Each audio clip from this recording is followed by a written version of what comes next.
வாழ்க வையகம் வாழ்க வையகம் வாழ்க வளமுடன். குரு வாழ்க குருவே துணை. பேரறிஞர் வழிவாழ்வோம். அருவுருவாம் அகத்ததனை விலக்கி வாழ்வில் அல்லல் களைந்து அமைதி பெற்று மக்கள் உய்ய கருவிலக்கி மனவளத்தை பெருக்கி காக்கும் கலையதனை கவிமூலம் விரித்துரைத்த திருமூலர் வள்ளுவனார் ராமலிங்கர் திருவருளார் மணிமொழியார் தாயுமானார் பெருநோக்க பயன் விலக்கி உலகம் உய்ய பேரறமாம் அருள் தொண்டில் பங்கு கொள்வோம். இதை திருமூலர் என்ன சொல்கிறாங்கன்னா, அருவுருவத்தை பற்றி பதி பசு பாசம் என பகர் மூன்றில் பதியினை போல் பசுபாசம் அனாதி பதியினை சென்று அணுகா பசுபாசம் பதியணுகின் பசுபாசம் நெல்லாவே. அதாவது பதி என்றால் பரமாத்மா, பசு என்றால் ஜீவாத்மா, எது பார்க்கிறதோ அதுதான் பசு. பாசம் என்றால் கட்டுதல், அதாவது ஆசையை கட்டப்படுதல், லௌதிக வாழ்க்கையில் நாம் அடைகிறது. அதாவது பரமனிலிருந்து பிரிகின்றது ஜீவன். நான் வந்துவிட்டேன் என்ற உருவான நேரம் ஆணவம் உருவான நேரம்.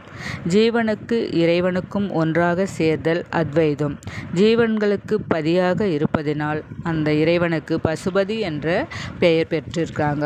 அதாவது பரமன் அனாதி என்றால் அதிலிருந்து பிரிந்து வந்த பசுவும் அனாதிதான். பாசம் என்ற ஆசையை வெட்டினால் பசு பதியோடு சேரலாம்.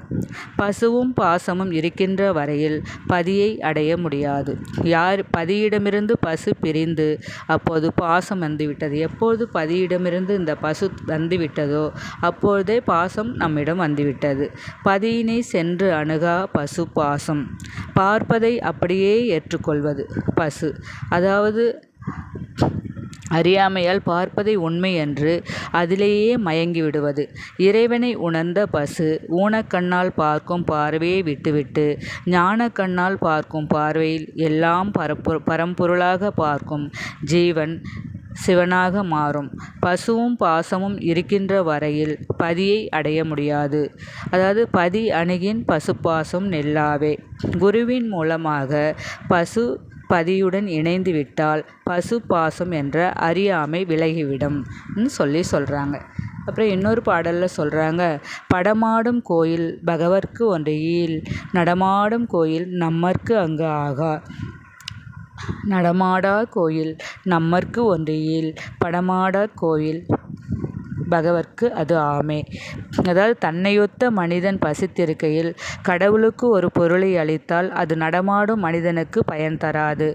மனிதனுக்கு பசியை ஆற்றினால் அது படமாடும் கோவிலான இறைவனை சென்று அடையும் அப்படின்னு சொல்லியிருக்காங்க.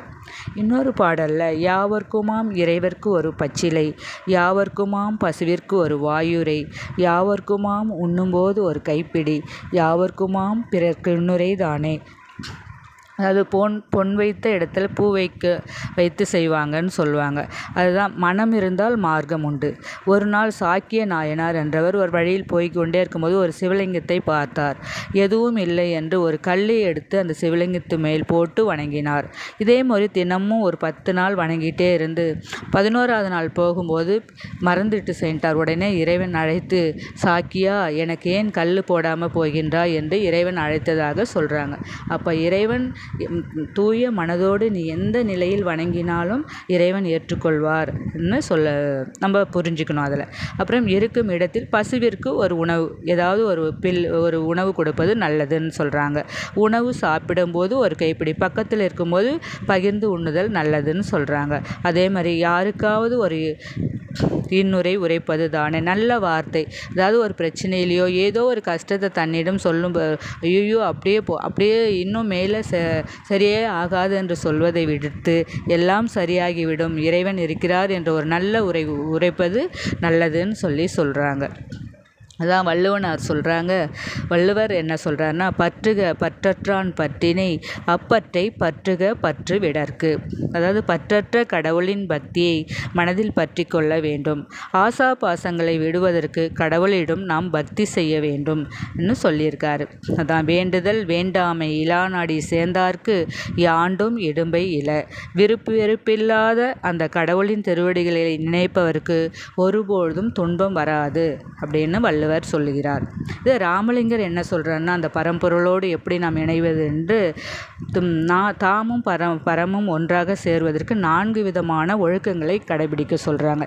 அது என்னென்ன ஒழுக்கம்னா, 1 இந்திரிய ஒழுக்கம், 2 காரண ஒழுக்கம், 3 ஜீவ ஒழுக்கம், 4 ஆன்ம ஒழுக்கம். இந்திரிய ஒழுக்கம்னா உயிருக்கு ஆதாரமாக இருக்கக்கூடிய இந்த இந்திரியத்தை பாதுகாப்பதற்கு கடைபிடிக்க வேண்டிய ஒழுக்கம்தான் இந்திரிய ஒழுக்கம். காரண ஒழுக்கம்னா மனதை தியானத்தில் ஈடுபட செய்து நல்ல குணங்களை மேற்கொள்ளல்.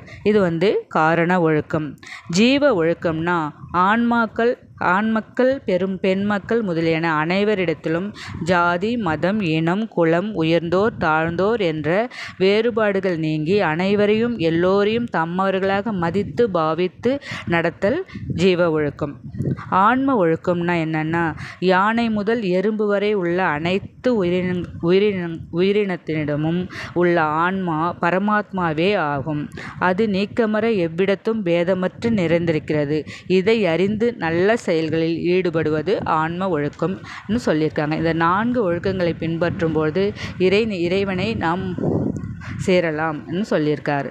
அப்புறம் 8ம் 2ம் என்றிட்டு எட்டும்படி செய்தீர், 8ம் 2ம் என்றிட்டு வாங்குதல் எட்டும்படி செய்தீர் என்று வள்ளலார் கூறியிருக்காங்க. அதாவது 8னை ஆ என்று அகரமாகவும் 2னை ஊ என்று உகரமாகவும் கொண்டு அகர உகரங்களை உள்ளீடாக கொண்டதுதான் ஓம் என்ற பிரணவம். அதாவது இருப்பு நிலையான இந்த வெளி அரூபம் இயக்க ஆற்றலான விரைவு உயிராக உள்ளது. அந்த அரூபத்தை ஆ என்றும் உயிரை ஊ என்றும் கூறி இவ்விரு தத்துவம் சேர்ந்த ஒன்றே காந்தம். இந்த காந்தம்தான் அழுத்தம், ஒளி சுவை மனமாக தன்மாற்றம் அடைகிறது என்ற குறிப்பில் 8ம் 2ம் அறியாதவர் பாமரன் என்கிறார். அதாவது 8ம் 2ம் என்ற சொல் இறைநிலையான இருப்பையும் இயக்க நிலையான சக்தியையும் குறிப்பதே ஆகும். இருப்பு நிலை என்றால் சிவன், இயக்கம் என்றால் சக்தியை குறிக்கிறதுன்னு சொல்லியிருக்காங்க. திருவருளார் திருவாசகம் தந்ததனால மாணிக்க வாசகருக்கு திருவருளார் என்ற பெயர். நமச்சிவாய வாழ்க நாதந்தாள் வாழ்க, இமைப்பொழுதும் என் நெஞ்சில் நீங்காதான் தாழ்வாழ்க, கோகழி ஆண்ட குருமனிதன் தாழ்வாழ்க, ஆகமும் ஆகி நின்று அன்னிப்பான் தாழ்வாழ்க, ஏகன் அநேகன் இறைவனடி வாழ்க. அதாவது நமஸ் என்றால் சிவம், சிவம் என்பது பரம்பொருள்.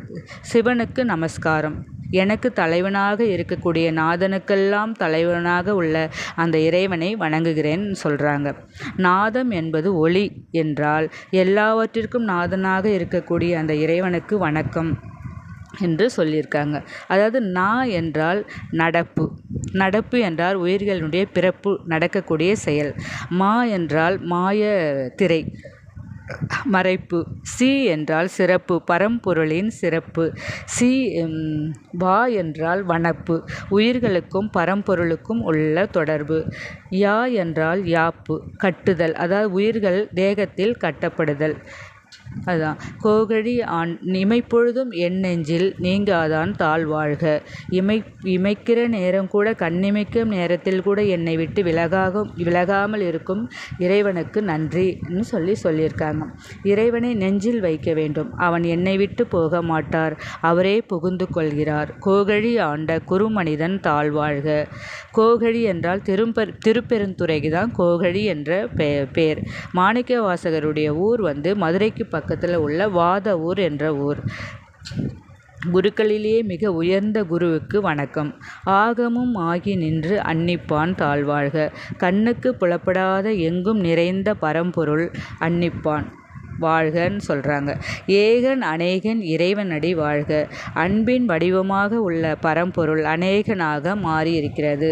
இதையே நமச்சிவாய வாழ்க நாதந்தாள் வாழ்க, இமைப்பொழுதும் என் நெஞ்சில் நீங்காதான் தாழ்வாழ்க, கோகழி ஆண்ட குருமனிதன் தாழ்வாழ்க, ஆகமும் ஆகி நின்று அன்னிப்பான் தாழ்வாழ்க, ஏகன் அநேகன் இறைவனடி வாழ்கன்னு சொல்லியிருக்காரு. மணிமொழியார் கற்பனை களஞ்சியம் சிவபிரகாசர் ஐயர் மணிமொழியார். என் சொல்லால் அன்று இருநீர் வியனுலகும் வன் சொல்லால் என்றும் மகிழாதே பொன்செய் அதிர்வலையாய் பொங்காது அழல் கதிரால் தன்னென் கதிர்வரவால் பொங்கும் கடல். அதாவது கடலால் சூழப்பட்ட பெரிய உலகத்தில் வாழும் மக்கள் இன்சொல்களை கேட்டு மகிழ்வார்களே தவிர பன் சொல்களை கேட்டு மகிழ மாட்டார்கள். அதாவது கதிரவனின் வெப்பத்தைக் கண்டு கடல் பொங்குவதில்லை. குளிர்ச்சி பொருந்திய நிலவின் நிலவின் குளிர்ச்சியை கண்டுதான் கடலும் பொங்கும் என்று சொல்லியிருக்காரு. அதுக்கடுத்து தாயுமானவர் என்ன சொல்கிறாங்கன்னா, அங்கும் எங்கும் எனாதபடி எங்கும் பிரகாசமாய் ஆனந்த பூர்த்தியாகி அருளோடு நிறைந்தது எது? தன்னொருள் வெளிக்குள்ளே தங்கும்படி இச்சை வைத்து உயிருக்கு உயிராய் தழைத்தது எது? மனவாக்கினில் தட்டாமல் நின்றது எது? சமய கோடிகளெல்லாம் தன் தெய்வம் என் தெய்வம் என்று எங்கும் தொடர்ந்து எதிர்வழக்கு இடவும் நின்றது எது? அப்படின்னு சொல்லியிருக்காங்க. அதாவது எல்லா இடத்திலும் பரவியுள்ள அந்த இறைவனை பிரபஞ்சத்துக்குள் பகவான் பிரபஞ்சத்துக்குள் இருக்கிறார். அவனின் அருள்வெளிக்குள்ளே பிரபஞ்சம் இருக்கிறது. பிரபஞ்சத்திற்கு அவர் ஆதாரமாக இருக்கிறது. அவர் இச்சையினால் அந்த பிரபஞ்சம் தங்கியிருக்கிறது. ஜீவன்களுக்கு எல்லாம் ஆதாரமாக இருப்பது எது? என் தெய்வம் என்று சண்டை போடுகிறீர்கள். அவர்கள் ஆதாரமாக இறைவன் இல்லை என்றால் நாம் எங்கே சண்டை போட்டு கொள்ள முடியும்? ஆகவே எல்லாவற்றிற்கும் ஆதாரமாக அந்த ஜீவன் பரம்பொருளே இருக்கிறார் என்பதை நாம் உணர்ந்து கொள்ள அப்படிப்பட்ட அந்த பரம்பொருளுக்கு வணக்கம்னு சொல்லியிருக்காங்க. வாழ்க வளமுடன்.